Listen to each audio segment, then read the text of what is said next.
All right, they're going to flip Prom out. Correct snap here to Michelle. Chubb scored a touchdown earlier on a direct snap. Now it's Michelle's turn, running all the way. Gets to the edge. Sonny Michel will send the Dogs home to the championship game.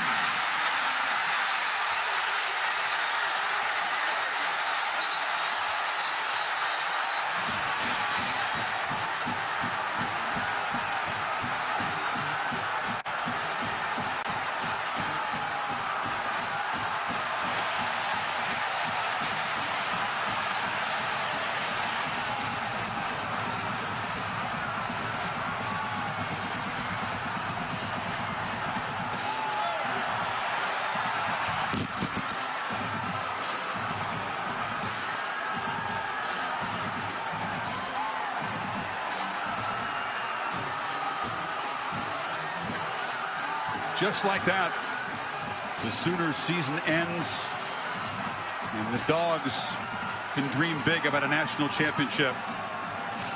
It'll be their first since 1980.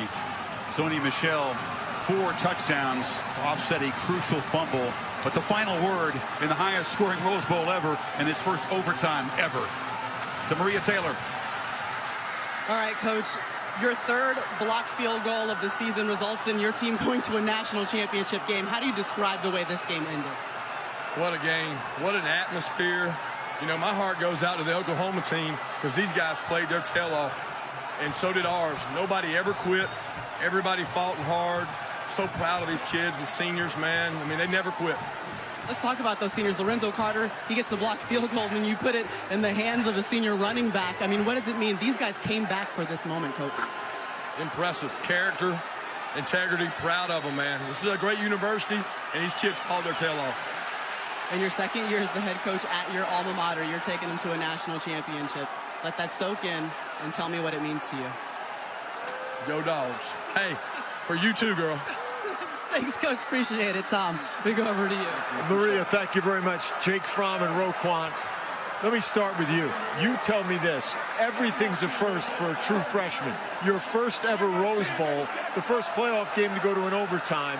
What did you tell your team heading into the second overtime session? We had to believe. You know, God is good, and He stayed with us. And, man, guys on the team, we just stayed faithful. Roquan, man, everybody kept giving it their all. We kept the main thing. We kept chopping. And, I mean, it's just an incredible experience to get to share with my teammates. This team was down 17 points toward the end of the first half. What was the message and the key adjustment at half? I mean, we kept believing. We knew we were a four-quarter team. And we were more physical. You know, we were more physical than them. And we just kept chopping. We knew each and every blow we took in the first half was going to pay off for us in the second half. And thank God it did. Roquan, we didn't call your name a whole lot in the first half. It seemed like you were frustrated. What was the key adjustment defensively? It was just doing what we do, and like we couldn't get, you know, we was facing a little adversity, but we couldn't let that change our approach and whatnot. So I wasn't really focused on what I could do, but it was more so a team thing, and we just came out the second half, made the right adjustments, even though they still did things, but we got it done. The chance now to go back to Georgia and play for the national championship. What does it mean to you, Roquan? It means everything, to bring all this back to the university, and like my family, all families, and just team, all we've been through, it's just amazing, and I can't thank God enough, and I'm just so proud of all of these guys. Roquan and Jake, congratulations, guys. The Dogs headed to the national title. Chris? Massive plays as Mayfield is consoled, the final game of his brilliant college career. Lorenzo Carter, one senior, made the block. That's him right there. Set up the game-winning touchdown for Sony Michel, his 4th today. 4th, and don't forget the fumble that he had. Look at the blocks by Nada. Good block downfield. Look at the quarterback, yep. Jake Fromm picking up a block. But remember, Michel was the one who fumbled the ball that Oklahoma picked up and scored. How fitting that he's able to put that in the end zone. And, of course, there's the reaction from Baker Mayfield. Will never wear a Sooners jersey again. Post-game coverage, including the trophy presentation over on ESPN2. Going to shift it now momentarily to the second semifinal, Clemson and Alabama from the All-State Sugar Bowl. An absolute classic in Pasadena this evening. The Dogs headed home. Who are they going to meet? The Tigers or the Crimson Tide? We're about to find out as we send you to New Orleans right now.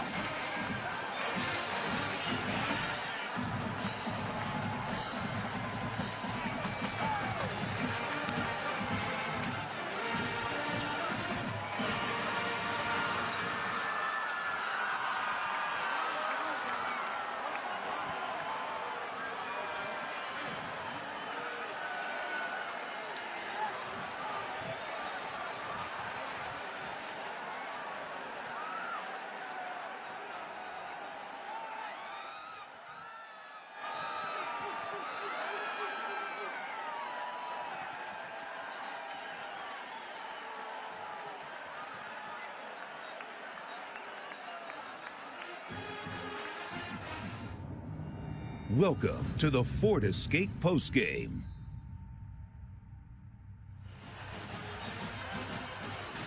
And welcome back.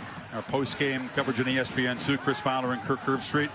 You see Jake Fromm, one of the many heroes on the Georgia side, the true freshman quarterback, just cool when he had to be. But it was Sony Michel, the veteran, one of that group of seniors, Kirk, that has endured so much. The coaching change, Richt out, Kirby Smart in, providing the game-winning touchdown. The Dogs, defense, and special teams doing their part. Lorenzo Carter, a senior, got his hand on a field goal attempt in the second overtime, just enough to deflect it, drop it short of the crossbar. Yeah, it's just great to see so many great individual performances. And I'll tell you, if you weren't with us the whole game, what a roller coaster ride. I mean, it looked like Oklahoma was going to pull away early. They could not be stopped. First 3 possessions, it was boom, boom, boom. 6 plays, touchdown, 6 plays, touchdown. I think Georgia was shell-shocked when they first got into this game, but give them credit. Kirby Smart on our broadcast at the end say, really proud of the resiliency and the character. They went in at halftime. He made his changes and adjustments. I think attitude adjustment as well. They came out, looked like a different team at the line of scrimmage, won the game, in my opinion, up front. They were able to turn the game. And then Oklahoma came back, just what you would hope for in a championship atmosphere. We talk about this study being cinematic, and this is very much like a movie, the way it unfolded. Sony Michel had a brilliant game, 3 touchdowns, but then that fumble, that uncharacteristic fumble scooped up by Parker. Suddenly the Sooners had the lead. Michel had some redemption at the end, but they had to stop Mayfield 3 times. At the end of regulation, almost a minute, remember, after Georgia had scored, and then twice in overtime couldn't find the end zone. Yeah, I mean, Baker Mayfield with 55 seconds and all 3 timeouts.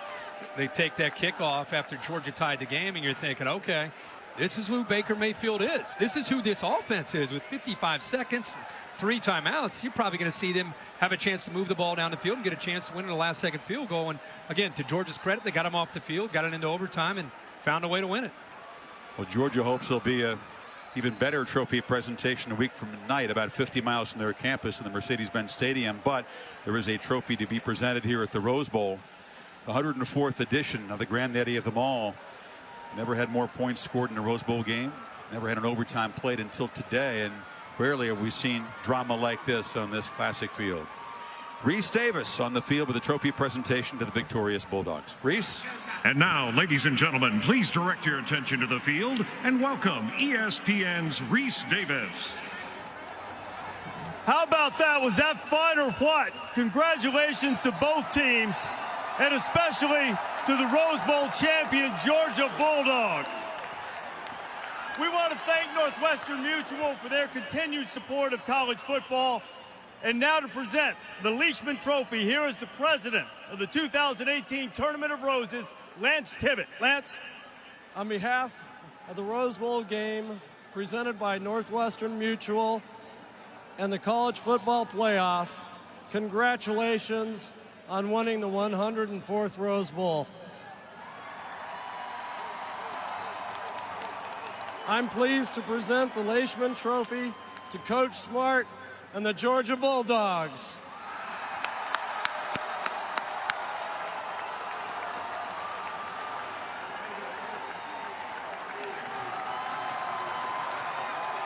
Kirby celebrating with that trophy. Kirby, what was going through your mind when Sony Michel was going down the sideline and you knew you were going to win the game?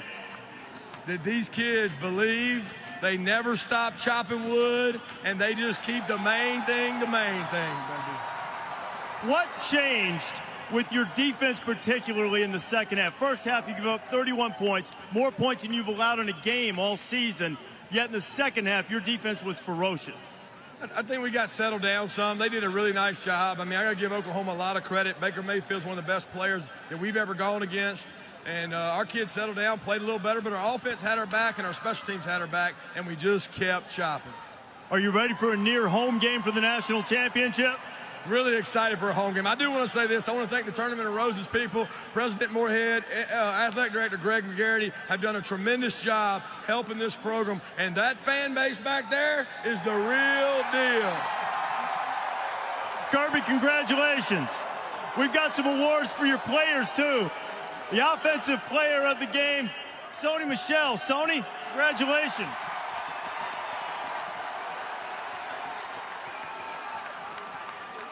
Sonny, I'll ask you what I asked Kirby a minute ago. The last play, what was it like, those final few steps before you crossed the goal line? It was amazing. I mean, it was a team effort. Everybody gave it all they had, and the end result was a touchdown. You're able to come back for one more year, you and Nick working together, having such a great season. One more step to go. What's going through your mind as you prepare to celebrate this and then get back to work for the championship game? We gotta celebrate, but we gotta get back to work. Because at the end of the day, we gotta finish. Nobody don't remember anybody that don't finish. Well, you know what? They're going to remember what you did on this hallowed ground today. Sony, congratulations. This Georgia team on defense, too, was tremendous in the second half, and the defensive player of the game is Roquan Smith. Roquan? First half, Baker gave you guys all kinds of trouble. So did their entire offense. What changed in the second half? We knew going into the game there was a high-powered offense, so we knew they was going to give us a lot, and it was just some adversity we faced throughout the game. And just the second half, we just had to go in, settle down, and just keep the main thing. When did you feel like that perhaps you had turned the momentum in the game? In the second half, when it was a lot of plays in the second half that I felt like the momentum, it was constantly turning in our favor, but then we faced a little more adversity throughout the game, but we didn't bend, we didn't break, we bend a little bit, but we just bounced back. What's it like to be going back to the state of Georgia to play for the national championship? It's an amazing feeling, just knowing what all we've been through and whatnot, and just all we've been through, my teammates, us as a family, university and everything like that, our amazing fan base. It's an awesome feeling. Roquan, congratulations. Thank you. The Georgia Bulldogs, champions of the Rose Bowl. They're going to play for the national championship. It would be their first since 1980. What a game it was, and the victory over Oklahoma. Chris Fowler, back to you. All right, Reese. Thank you very much. Yeah, where do you start with this one? I mean, as Reese mentioned, Mayfield and the Sooners offense, they came out firing. They scored 5 of their first 6 possessions, and then it was a little trickery down near the goal line, and it was CeeDee Lamb, a reverse here. Quarterback sneaks out, and Lamb makes the late decision to pitch it to him, and this had a trickery. This put the Sooners up 31-14, Kirk. Yeah, that call really put that Georgia defense in a bind. They had to make a decision, and they gave the pass up, and Michelle was one of his touchdowns here. Yeah, total turnaround. They quickly tied the game at 31, and then Wims gave Georgia a lead here. Beautiful catch here, fingertip catch, strong boxing hands. out the man. Yeah, great throw also away from the defender, but Wims with the strong hands to keep the ball off the ground and possess it. Then some of the ad-lib wizardry of Mayfield scrambling around, and Roquan Smith was beaten by Flowers in this touchdown. Yeah, he initially wanted to go to Flowers, did not give up on a play. Typical Mayfield, where he eventually scrambles, and a good job by Flowers of finding some space. This was the shocking play. Sonny Michel never loses fumbles. Hadn't fumbled in a running play since his freshman season. Coughed it up there. Kelly forced it. Stephen Parker, one of the leaders of the secondary, to scoop and score, and suddenly the Sooners had the lead back. Yeah, Kelly put his helmet right on the football, knocked it out. Parker, opportunistic, senior veteran of this team, comes up with a big touchdown, and Lincoln Riley's feeling pretty good at this point. Last couple of touchdowns in this game for Georgia came in the wild dog, and it was the tandem that took turns. This is Nick Chubb down there on the goal line. Very, very difficult to stop. That made it 45 apiece. Yeah, and both these scores where the tailback takes that direct snap, they were able to just get to the outside and outflank them. 2 field goals in the first overtime. Second overtime, the long arms of 6'6" Lorenzo Carter as he sneaks in to block Seibert's attempt. And that sets up this. Watch that block by Nauta, the tight end right there. Picks another block up by Simmons, 87. And there's Jake Fromm leading the way, blocking that corner. Nobody left to pick up Sonny Michel. 102 combined points, 1,058 combined yards, and really a lifetime full of memories for everybody that played in or watched this game. Sonny Michel didn't want the story of this Rose Bowl to be his fumble return for a touchdown. Instead, it was his 4th touchdown that propels Georgia back to their backyard, really, for their first national championship shot since 1980. And that's how the Sooners' career ends for Mayfield. We'll see him, we hope, for a long time on Sundays. We'll see this man a week from tonight in Atlanta. Yeah, he's got to be so proud. His alma mater comes back in his 2nd year. He's headed to the national championship. So will it be an all SEC affair? We were denied the Georgia-Alabama showdown in Atlanta. Auburn took care of that. Or will it be Clemson getting past the Crimson Tide in New Orleans? That game already underway, and setting up a Clemson-Georgia championship game. Well, I think it's a great storyline no matter what you get. The obvious one you would think, can you imagine having Kirby Smart go up against his mentor and former head coach with Nick Saban? That would be a great one. But I also, you know, with what Dabo Swinney has done, if they're able to find a way to win, Clemson and Georgia over the years have had so many great epic matchups. Be a pretty good matchup to see them too. A Georgia football team that was not at the top of everyone's mind in the SEC at the beginning of the season. It was all about Alabama or Auburn. They started the season ranked number 15, came out of that East. The SEC really took a lot of criticism this year, and rightfully so, because beyond the top 3 teams, it wasn't a very strong or a very deep conference, but it may produce perhaps an all-SEC championship game. They're going to get at least one team in there. Yeah, and how about the Mercedes-Benz Stadium with Georgia in their backyard? Toughest ticket in the history of Atlanta. I can't even imagine. Yeah, I can't even imagine the setting. You know, once we get into Atlanta next week, it's going to be a great scene no matter who gets there. But really just we want to make sure we give Oklahoma enough credit here, too, because they came out and played the way a championship team needs to play. They just came up a little bit short, unable to close the deal. And we've been talking a lot about Georgia, and they deserve it. But we definitely want to make sure we talk about Baker Mayfield, Lincoln Riley, this whole team. They had an incredible year, incredible run, came up short in one of the best games maybe of the year, maybe one of the best championship settings we've seen in a long time. Never forget it. The only thing that could have made it better was this for the national championship. Instead, it sets up Georgia for a chance to win a championship. Boy, we hope you enjoyed this one as much as all of us did. We're proud to bring you this Rose Bowl game every chance we get here on ESPN. The game was produced by Bill Bunnell, directed by Derek Mobley, who directed his 18th Rose Bowl game today. Masterful job by our entire production crew. We appreciate that. We appreciate Mike Black and Darren Brown and Mark Avento and Dave Kataya up here in the booth, and all of our hardworking men and women who help bring you this classic Rose Bowl game. The first ever overtime Rose Bowl and the highest scoring Rose Bowl ever. We will see you a week from tonight in downtown Atlanta for the College Football Playoff National Championship game. It'll be the Dogs against either the Crimson Tide or the Clemson Tigers. Semifinal number 2. Enjoy that one on ESPN. So long for now from Pasadena.